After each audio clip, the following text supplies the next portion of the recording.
what's the period that you need to prioritize with your kids? I think you need to prioritize the period that they want to be with you. And that's usually 12, sub 12. Because at 14, you're cool. At 13, you're uncool. You know, it starts, every parent knows it starts like, you know, it starts drifting and maybe a little bit earlier or whatever. But like through 10, it's like, you where you want to go, where you want, you know, we're going to be, this is what we're going to do. They're more amenable, you know, etc. And then it's like, nah.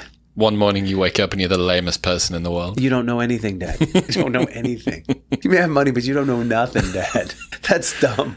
You're so strange. It's so absurd, but it's so annoying. You're so annoying. Just like it's going to happen, right? And you just enjoy it. You just deal with it. You roll with it, right? Yep. But you're still like, you go from like, wow, how do I get time to myself, right? With little kids, right? Babies, etc. Like I have no time. And parents like, I need rest, or we don't have sex anymore, or whatever it is, to you're begging to spend time with your kids. Like you it's literally like being like, I don't know if you've ever been in a social situation where you wanted to hang out with the group, but they don't want you. That's your kids. Like for a lot of parents, maybe some parents are, God bless them, you know, what's your secrets? But like for a lot of it's like, oh man, I can't hang out with the cool kids. I can't, whatever. So you know, my hack around that was, after my daughter was like, oh, I need to be the Uber driver. Like, I get to talk to them when I'm driving them in the car. They need me to drive them to their friend's house or to go to the thing. Wow. So that's my hack, right? Majority of the time that I'm going to spend with them. Actually, the most time I'm going to spend with them is when I'm driving them around Houston. And Houston's like one of those cities where you got to drive frickin' everywhere, right? So that's my hack. Like, okay, I eventually went from fighting about who's driving the kids to, I will wake up, I will fly in from another city to drive them, right? Like I will. Because it means that you get to spend time with them. Exactly. Because I try and think forward. I'm like, what does doing my best mean now? What is doing my best in this area? Like when I'm not on autopilot and my prefrontal cortex is working and I'm on this subject, what does that mean? And then I came up with it, like driving is one of them. What do you think is the typical approach that people on autopilot use to plan their life? Culture, dreams of dead people. What culture is, right? Dreams of dead people, people before you, around you, right? Other people's dreams. This is what you should do. This is how you should get married. The movies say you should fall in love this way. This is, you have X, Y, and Z. You find it in all kinds of ways, right? Like I find people, our friends, and I saw somebody recently post on the internet like, oh, I'm having trouble meeting somebody, like a significant other. And I'm one of those, like, if it's worth having, it's worth working for, right? So what resources can we bring to bear? And so I'm like, all right, how much time are you spending on this? How many people you're meeting? Like, let's get the spreadsheets out. What network, what persons, who's your personal network? Who are your friends introducing? How many dates are you going on? Whatever. What are your criteria? Have you set out your criteria? Like the whole thing. And they're just kind of like, oh, I was just hoping I bump into an elevator like the movie I saw. And then I fall and I say the right movie line and we fall in love. You know, whatever, some stupid shit like that. And it's not like they're thinking that, but it's buried in their subconscious, right? And they're on autopilot. They're on cultural autopilot, like thinking like, oh, this is how it's going to be. And so that's why I think a lot of people, you know, propinquity is who they marry.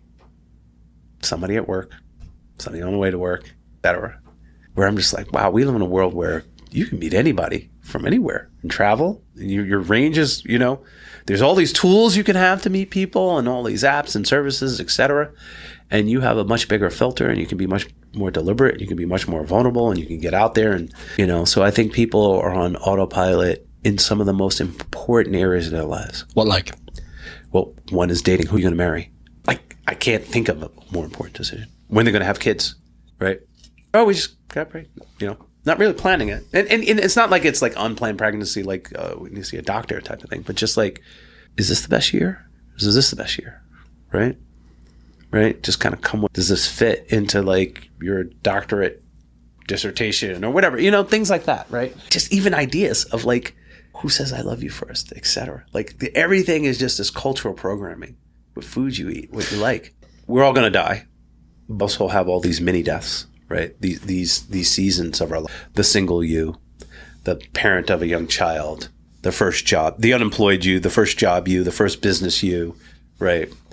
The the empty nester you, right? The retiree you, right? There's all these seasons in your life.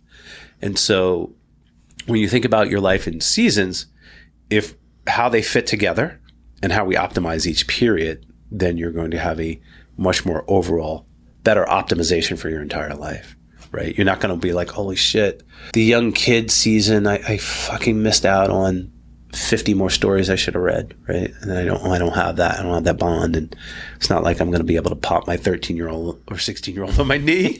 Let me tell you, and Pooh said, you know what I mean? Like, it's just not happening, right? Yeah. It's over. You don't get that back. And the young business you, the you that like a chance to start a business, right? You don't have all these other obligations that maybe stop you from taking those risks because it's a pooled risk now. Like, I took flying lessons. I used to go flying. I used to ride a motorcycle, and it's, my college girlfriend's mother was a nurse. And she's like, you're an idiot. You're riding a kidney donor machine. That's what we call them.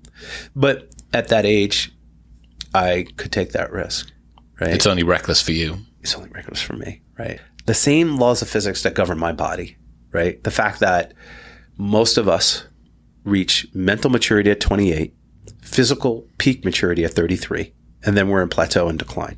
Every human, right? There might be some wild exceptions, right? So if you're at the bestest shape of your life at 33, you'll never be in better shape, right?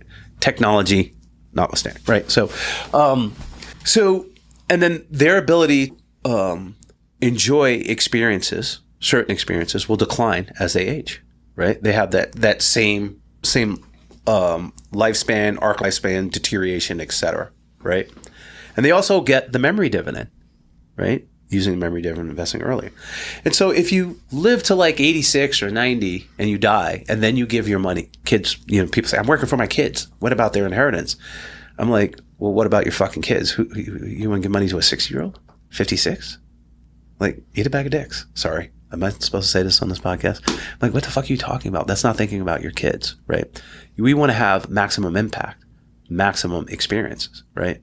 So they want to go heli skiing. They want to enjoy it. They want to take their kids on vacation.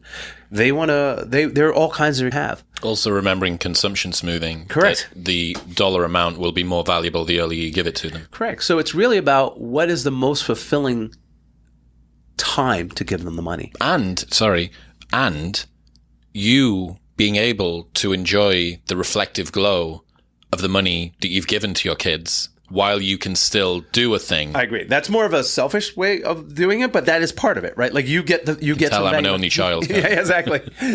But it's part of it, right? It's part of the decision process. But if we're just focused on the children, we want to have maximum impact, maximum fulfillment, their ability to have the most fulfilling life possible. And it's not giving them a bunch of money when they're 60, not kids. They might not even be alive. Yep. Okay. Some kids do predecease their parents, unfortunately. So if we're really thinking about our kids, right? Like if an inheritance is to impact in a positive way and to give them the most fulfilling life and for them to have positive life experiences, we'd consider the memory dividend, right? Having an event happen at 30 is a lot more dividends than an event at 60, right? We got to think about their health and their ability to do certain activities or their aptitude or willingness, right?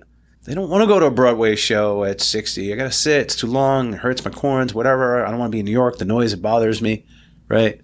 I just want to hang out and garden when I'm 60, right? You got to think about the arc of their life and things they want to do. And so the idea that you're delaying gratification for your kids that will lead to a lot of no gratification, the impact of that gift, even if it's a lower amount between in their 30s, 28 to 30. I recommend between 25 and no later than 33, right? Depending on how mature they are, et cetera. And look, people are like, well, I have a kid, he's not mature. I'm like, listen, they are who they are now. No amount, you know what I mean? Like, are you trying to idiot 33-year-old is not going to be able to become a sage 45-year-old. Exactly. So let them have their life. You lived your life. I spoke to a bunch of people and, they have these groups that are they're very wealthy. They meet.